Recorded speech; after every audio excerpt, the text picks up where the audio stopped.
Obi Toppin was one of the best players in college basketball this season, and he will most likely be one of the top picks in the NBA draft when that time comes. So in today's video, we'll talk about Obi Toppin and where he will go, how good he will be, and what I expect from him in the NBA. Let's get right into it. Despite the college basketball season ending prematurely, they still handed out awards for the college basketball season, and Obi Toppin was awarded the Wooden Award, which is essentially given to the top player in college basketball. So for the season, Obi Toppin was voted as the best player in college basketball, and to be honest, you're not going to hear any arguments from me. I think he deserved it.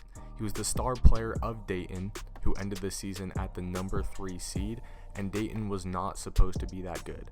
Now, Dayton wasn't expected to be bad, but they weren't in the top 25 preseason, and they definitely weren't supposed to be a top 3 team in the entire country. So the fact that Obi Toppin, as their star player, led them to be a top 3 team in the country is very, very impressive. Before the college basketball season was cut short, Obi Toppin was averaging 20 points per game, 7.5 rebounds per game, 2.2 assists per game on 63% shooting from the field. He also averaged 1.2 blocks per game and 1 steal per game. So very, very impressive numbers, and just another reason that he deserved the Wooden Award. Most mock drafts have Obi Toppin going in the top 5 to top 10.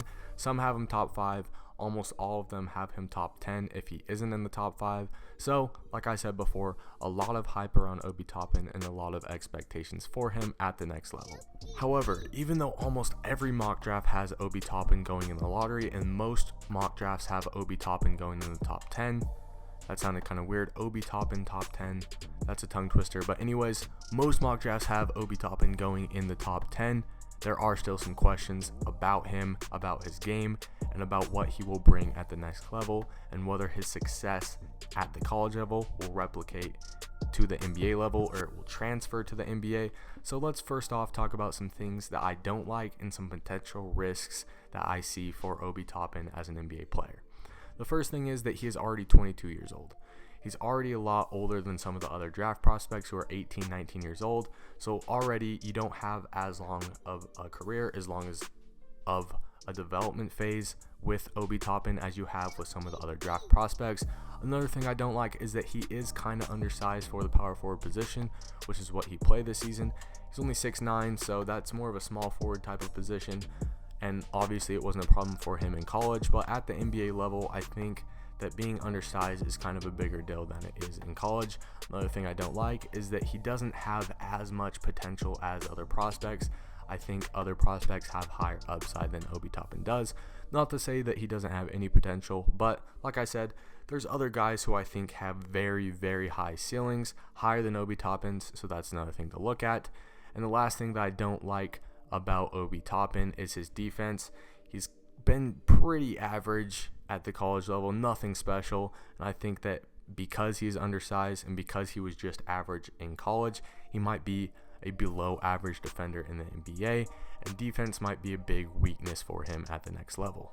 Now, it may seem like I don't like Obi Toppin, or, I was ragging on him a little bit. I pointed out a lot of weaknesses there, but for those weaknesses, he has a lot of strengths that I think in some degree make up for the weaknesses. So what I do like about Obi Toppin is that he is an elite athlete. He has elite athleticism, especially for the power forward position.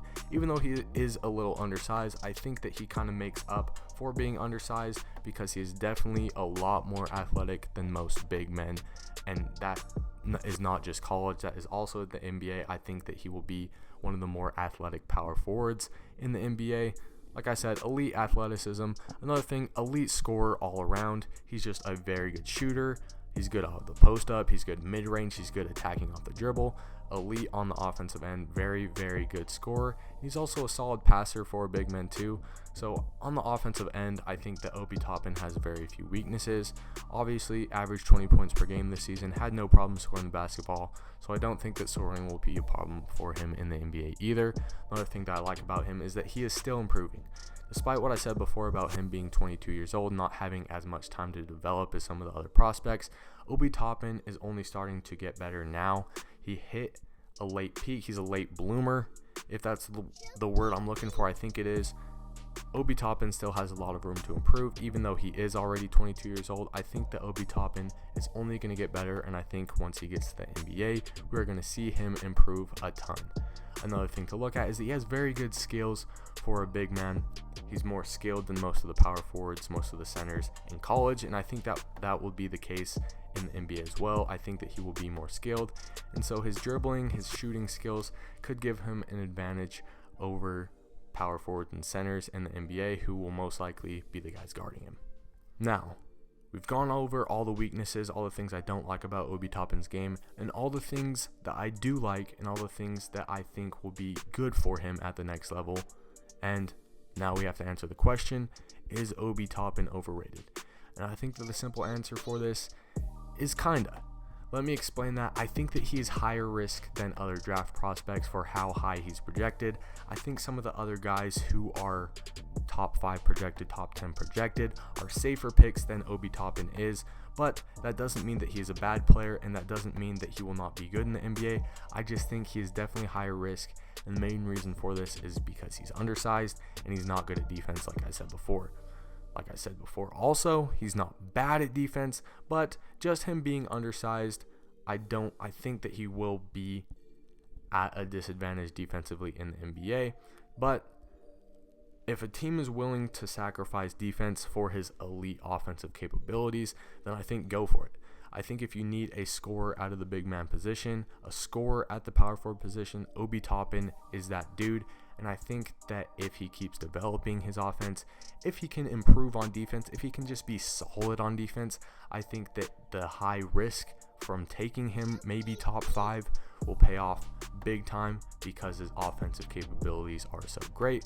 So I think it's a little bit of give and take. Like I said, I think he's higher risk than some of the other draft prospects. But would I take Obi Toppin top 10? I think I definitely would. Anyways, leave your thoughts in the comment section down below on Obi Toppin. How good do you think he will be? What team do you think will take him? Let me know all that. Do you think he's overrated? Do you think he's underrated? Let me know all that in the comment section down below. Remember to like and subscribe if you enjoyed, and I will see you in the next one.